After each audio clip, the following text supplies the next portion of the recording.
네, 여러분 안녕하세요. 요즘 2차 전지 이 배터리 도대체 어떻게 전개될까 하고 이제 궁금하신 분들 많이 계실 텐데 한동안 이 시장을 뜨겁게 달궜던 이 섹터가 어떤 모습을 앞으로 전개할 것인지 궁금해하시는 분들이 좀 계실 것 같습니다. 그런 면에서 이 영역에서 이 업계에서 정말 오랜 동안 경력과 경험을 쌓아오신 대표님을 좀 초대하고자 합니다. 안녕하십니까? 네, 안녕하세요. 네, 이시주입니다. 네. 이시진 대표님 저희 채널 처음 출연하셨는데 한번 카메라 보시고 인사 한 말씀 부탁드리겠습니다. 네, 반갑습니다. 이시주입니다. 저한테 이런 좋은 기회를 주셔서 이 배터리 산업에 대해서 같이 좀 생각해보고 그다음에 어떤 인사이트도 좀 얻을 수 있는 그런 자리가 되었으면 좋겠습니다. 감사합니다. 자, 그러면 단도직입적으로 여러 이야기를 하기 직전에 가볍게 우리 대표님 워낙 이 업계에서 오래 계시지 않았습니까? 네. 어떤 그 경력을 갖추셨는지 한번 말씀 부탁드릴게요. 제가 미국에서 이제 박사학위를 받고 화학 네. 쪽에 박사학위를 받고 대전에 있는 SK 예. 그러니까 과거 유공이죠. 예. 유공에서 한 15년 정도 연구원으로 근무를 했습니다. 네. 그 당시에 뭐 여러 가지 프로젝트를 했습니다만 현재 SK가 하고 있는 배터리 사업을 초기부터 기획을 제가 했고요. 네. 그 다음에 제가 2008년도에 이제 이 전 직장인 동아그룹에 이제 입사를 하고 최근이죠. 한 6, 7년 전에 아무래도 2차 전지 쪽의 소재 사업을 신사업으로 창출을 해야 되겠다라는 목표를 가지고 전액 업체를 인수를 했습니다. 네. 그래서 인수 과정에 제가 다 관여를 했고요. 그리고 그 대표이사를 한 4년 정도 을 하다가 작년에 이제 물려주고 은퇴를 했다고 보시면 되겠습니다. 좋습니다. 감사합니다. 자, 그러면 이렇게 업계 상황을 좀 여쭤보고자 하는데 가장 먼저 우리가 들여다봐야 될 대주제가 바로 중국입니다. 뭐 여러 미래 유망 산업을 놓고 한국이 중국에 의해 추격을 받고 있거나 추격을 오히려 넘어서서 추월했거나 하는 상황이라고 볼 수 있는데 2차 전지에 있어서는 어떻게 평가하시는지 여쭙고 싶습니다. 2차 전지는 뭐 죄송한 말씀이지만 오히려 한국이 중국을 지금 따라가는 그런 형세입니다. 즉 네. 글로벌 시장에 있어서 중국의 주도권이 예. 워낙 크고 예. 그러다 보니까 원래 개발을 시작을 했고 그 동안에 상당한 노력을 했던 한국이나 일본 업체가 실은 맥을 못 치고 있는 그런 상황으로 보시면 될 것 같습니다. 그렇군요. 기술적인 우위는 어떻습니까? 제가 지금 시장적인 말씀 주신 거예요. 시장 마켓시어 측면에서 이미 중국 시장이 세계 시장에서 압도적인 비중을 차지하니까 그 시장을 중심으로 2차 전지 시장을 꽉 잡고 그리고 그걸 기반으로 해서 세계 시장으로 이제 진입해 나가는 모습 시장 관점인데 근데 기술적으로도 중국에 의해 이미 추월됐다고 생각하시는지 여쭙고 싶습니다. 그 참 송구스러운 얘기지만 네. 저는 추월당했다고 봅니다. 네. 그러니까 오히려 중국이 지금 주도를 해나가고 있고 실은 한국이나 일본이 만드는 배터리와 중국이 만드는 배터리는 약간 차이가 있습니다. 네. 차이가 있어서 소위 얘기하는 인산철 배터리가 중국에 있는 배터리 시장을 이제 주도를 하고 있고요. 한국이나 일본은 우리가 보통 얘기하는 삼원계의 배터리로 일단 시장을 진입해 있는 상태입니다. 네. 추후에 뭐 그런 기회가 될지는 모르겠습니다만 실질적으로 그 인산철이 가지고 있는 장점과 단점이 있는데 일단 최근 들어서 삼원계에서 이제 문제가 되고 있는 것들이 이제 안전성, 그다음에 경제성 문제가 있습니다. 그거에 비해서 인산철이 유리해요. 물론 단점도 있습니다. 에너지 밀도가 좀 낮기 때문에 같은 부피에서 발생할 수 있는 에너지는 조금 적기는 하지만 안전성 부분이나 경제성 부분에 있어서 상당히 우월합니다. 네. 그러다 보니까 중국이 인산철을 베이스로 해서 시장을 일단 그 장악하기 시작했고 가장 중요한 거는 중국의 내수 시장이에요. 네. 그러니까 중국 정부가 그동안의 여러 노력을 통해서 중국의 전기차 시장을 굉장히 확대를 시켰습니다. 근데 그러다 보니까 지금 글로벌하게 전기차 시장은 중국이 내수가 가장 크다고 보시면 되겠습니다. 예. 그래서 그런 시장을 바탕으로 그다음에 경제성, 안전성 이런 부분들로 해외를 공략하기 시작을 했고 그러다 보니까 지금 글로벌 마켓에서 우리가 전체로 따지면 한 60% 이상이 중국 배터리와 전기차 시장입니다. 예, 이미 50% 이상이 중국 시장이니까. 맞습니다. 그죠? 네. 중국 시장만 100% 장악해도 이미 세계 시장의 50% 이상을 차지하는 것이니까. 맞습니다. 그러니까 그런 기조로 세계 시장까지 계속 진입하고 있고 심지어 미국 전기차 시장마저도 이미 상당 부분 진입해서 미국 전체 전기차 판매량의 지금은 한 10% 가까이 이렇게 치고 올라오는 모습까지 보여지고 있다 보니까 긴장을 하지 않을 수가 없는 상황인 것 같습니다. 제가 마침 그 삼성그룹의 그 사장단 특강을 다녀왔는데요. 거기에 이제 사장단하고 임원들이 강의 듣는 공간과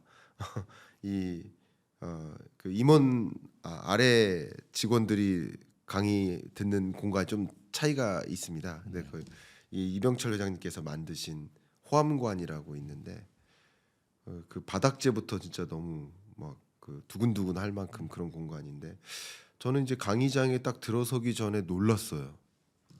커다랗게 이렇게 문구를 적어놨는데 위기의 삼성 이렇게 적어놨습니다. 예. 그러니까 지금은 우리가 위기 의식을 철저히 갖고 그리고 그걸 가정하고 대응책을 강구해야 되지 않느냐 하는 기본적인 생각을 갖고 제 강의도 임하셨던 거거든요. 네네.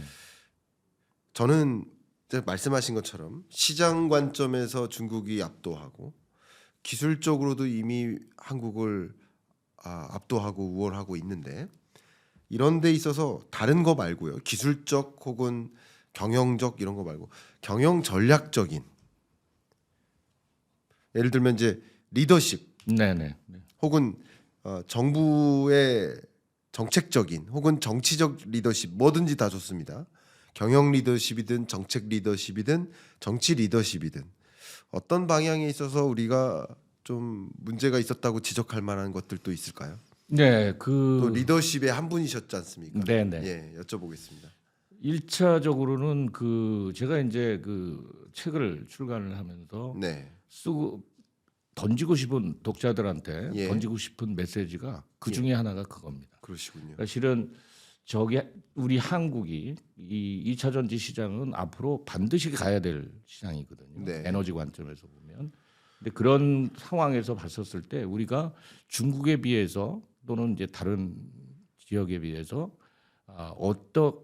어떤 게 여류일까 이런 부분들을 보게 되면 네, 다양한 부분에 있어서 여류가 있어요. 그 중에 하나가 경영 전략, 그리고 인적 역량, 네, 그다음에 기술 개발, 그리고 또 하나가 정부 정책입니다. 그렇죠. 예, 그 중국이 이제 성장하게 대한 아주 기본적인 부분들은 이 사람들이 원래 자동차 산업이 약했단 말이에요. 네, 그러니까 자체 중국 내에 자동차를 제조하고 있는 업체가 없었어요. 네, 그래서 과거에 해외 유수의 자동차 업체들을 다 끌어들이려고 애를 많이 썼습니다. 네, 근데 실은 실패했죠.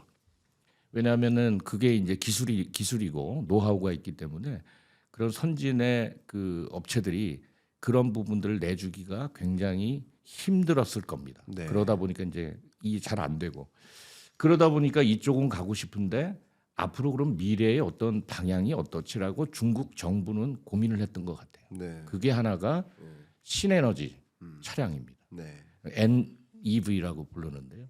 신에너지 차량에 집중을 해야 되겠다. 그래서 2010년도 때 바로 그쪽에 정부의 아주 강력한 정책으로 신에너지를 정책적으로 밀어줘야 되겠다라는 이 정책을 썼어요. 네, 그러면서 전기차 시장이 확 내부적으로 확대가 된 겁니다.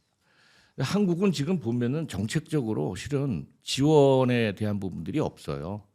나중에 보면 이제 경제성 문제를 아마 논의를 좀 해야 될 부분인 것 같은데 어쨌든 경제적으로 경제성 차원에서 저희가 뒤지는 부분들이 있고요. 근데 이 산업은 놓치면 안 되기 때문에 실은 이 산업에 가장 수요가 많은 데가 전기차 아니겠습니까? 네. 그러니까 전기차 쪽을 확대할 수 있는 여러 가지 정책을 펴야 된다. 플러스 전략적으로 끌고 나갈 수 있는 중장기 전략들이 좀 필요한데 그런 부분이 좀 약하지 않았나 그런 생각이 듭니다. 중요한 말씀 주셨습니다. 제가 개인적으로 그 우리가 그 토끼와 거북이 이야기를 항상 머릿속에 기억해야 된다. 네. 그런 말씀을 종종 드리고 있습니다. 그러니까 토끼가 정상적인 생각만 하면 거북이한테 질 수 없거든요. 근데 거북이한테 졌다는 것은 정상적인 생각이 아니었던 건데 극단적으로 안도하고 안주했었던 게 아닌가. 근데 이렇게 뒤집히기 직전까지는 안도하고 안주해요. 그렇죠. 뒤집히고 나서 파악하는 거죠. 근데 지금이라도 파악을 하는 건 필요하다고 생각되는데 그런 면에서 우리 정부가 혹은 우리 정치권이 혹은 우리 경영진이 너무 안도하고 안주했었던 건 아닌가. 우리 기술을 추격하지 못할 거라는 그런 건 없었을지 실무 업계에서 정말 수십 년을 계셨던 분께 한번 여쭤보는 겁니다. 그 되게 중요한 포인트인 것 같아요. 네, 그러니까 정말 저희가 안주했었던 게 사실인 것 같습니다. 네, 이 원래 이 배터리라는 것이 개발된 게 실은 서구권이란 말이에요. 네. 서구와 일본이었단 그렇습니다. 말이죠.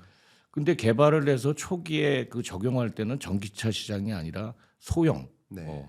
우리가 소위 얘기하는 뭐 캠코더라든지 전동 공구라든지 스마트폰이라든지 이런 소형 배터리들이 위주였었어요. 네, 그리고 이제 전기차 시장이 오면서 사람들이 뭐라고 생각을 했냐면 아까도 중국과 한국, 일본은 다른 이 소재를 쓴다라고 말씀을 드렸는데 네, 초기에 전기차가 런칭이 됐었을 때 얼리 어댑터들은 가장 관심을 갖고 있었던 것이 주행 거리였어요. 네, 근데 이게 바뀌었단 말입니다. 네. 주행 거리는 그냥 다들 이렇게 잘 할 수 네. 있다라고 판단을 하고 아까도 말씀드렸듯이 안전성 그다음에 이게 대중화로 가게 되면 소위 얘기하는 이 커머너티 시장으로 가게 된다라고 하면 일반 고객들이 요구하는 것들이 필요하잖아요. 네. 일반 고객들이 요구하는 것은 주행거리보다는 안전성과 경제성이에요.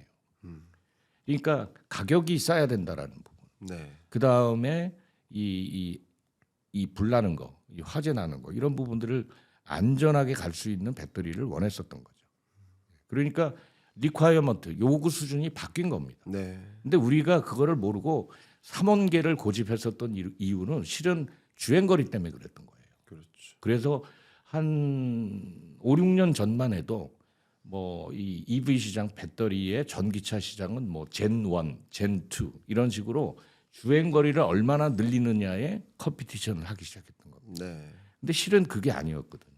그러니까 아까 전략적인 말씀을 하셨는데 그러한 부분들을 잘 캐치를 하고 고객들이 원하는 부분들이 무엇일까를 우리가 정말 아프게 고민을 하고 네. 그거에 대해서 집중을 했었어야 되는데 기술적으로 워낙 삼원계가 어렵다 보니까 네. 우리는 기술적으로 우위야 하는 그런 부분에 이렇게 빠져 있었던 게 아닌가. 저는 그런 생각이 듭니다. 자아도취인 거죠. 그렇죠. 예. 그러니까 거북이한테 질 수도 있는 거예요. 질 수도 있죠. 그렇죠. 근데 그 문제는 거북이가 아니었었던 겁니다. 더군다나. 예. 그러니까 지금이라도 우리 경각심을 가져야 되는데 저는 뭐 이건 굉장히 조심스러운 말씀이지만 여러분께도 드리고 싶은 말씀이 그러니까 리더들만 안도한 게 아니라 모두가 안도했었던 거예요. 네. 정말 많은 분들 제가 정말 우리 경인남과 토론합시다에 제 정확한 기억은 아니지만 약 2년 정도 전에 키스트에서 근무하시는 2차 전지 센터장님을 초대해서 네. 이렇게 토론을 벌였었습니다. 네. 그때 2차 전지가 막 정말 주가가 급등하던 시점이니까요. 22, 23년이겠죠. 그때 키스트 센터장님께 여쭙고 저도 스터디된 게 있으니까 논의를 하는데 중국의 기술 추격이 무섭다. 제가 보기엔 무섭다. 어떻게 생각하시냐? 무섭대요. 그리고 추격 당할 거 아니야. 추격 당할 것 같대요. 그 영상 그대로 있습니다. 아직도. 네네. 근데 그때도 정말 많은 이 투자자분들이 그런 얘기 하지 말아달라는 거예요. 그런 얘기를 왜 하냐고. 우리 내 주가에 안 좋게. 그러니까 오히려 그런 얘기를 하는 게 중국 우호적으로 얘기하는 게 아니라 중국 칭찬하고자 하는 게 아니라 우리의 기술 수준을 바로 알고 그리고 그래야만 우리는 어떻게 대응할지를 고민할 수 있는 거 아니겠습니까? 그러니까 이게는 이런 것은 자아도취되어 있었던 것은 스스로도 우리 모두가 반성해야 될 일인 거고 리더십도 마찬가지 그럴 일이 아닌가. 어쨌든 이런 상황을 돌이킬 수 없다라고 한다면 지금 상황을 또 바로 인지하고 앞으로 어떻게 대응할지를 모색해야 될 텐데 대표님께서 써주신 미래 에너지 중심 리튬이온 배터리 이 책이 또 많이 도움이 될 것 같습니다. 네. 결국 정상적인 그 리더십을 발휘하기 위해서 또 여러분들이 이 시장을 바로 이해하기 위해서는 그 패러다임의 변화를 읽어 나가셔야 되는데 그러기에 상당히 도움이 되는 그 책을 또 준비해 주신 게 아닌가 생각이 됩니다. 그런 의미에서 여쭤보도록 하겠습니다. 네네. 일단 이제 소재 부문인데요. 우리나라가 지금 아까 말씀하신 것처럼 2차 전지가 가져야 할 핵심 영역 중에 하나가 말씀하신 주행거리 또 무게도 굉장히 중요하죠. 예. 가벼우면서 짧게 충전하는데 오래 달려야 되는 거기에 하나 더 있는 게 안전성인 겁니다. 다 갖춰도 안전성이 부재하면 이거는 의미가 없는 거지 않겠습니까?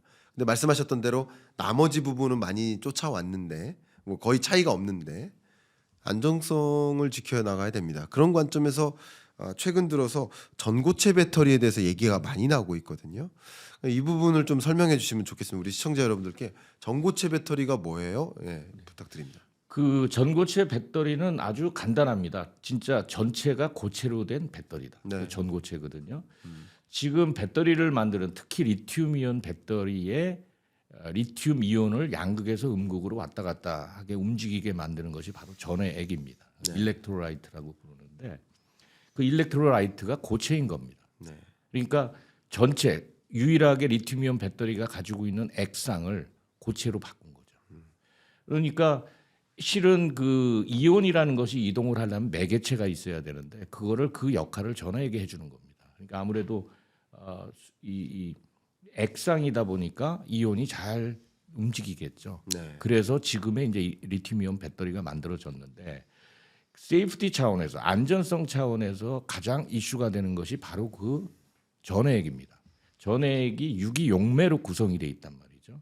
그러니까 만약에 열이 발생을 했다. 그다음에 어떤 뭐 이그나이트가 될 수 있는 물질이 생겼다. 그러면 인화성 물질이 있어야 불이 나지 않겠습니까? 그 인화성 물질 역할을 하는 것이 바로 전해액이에요.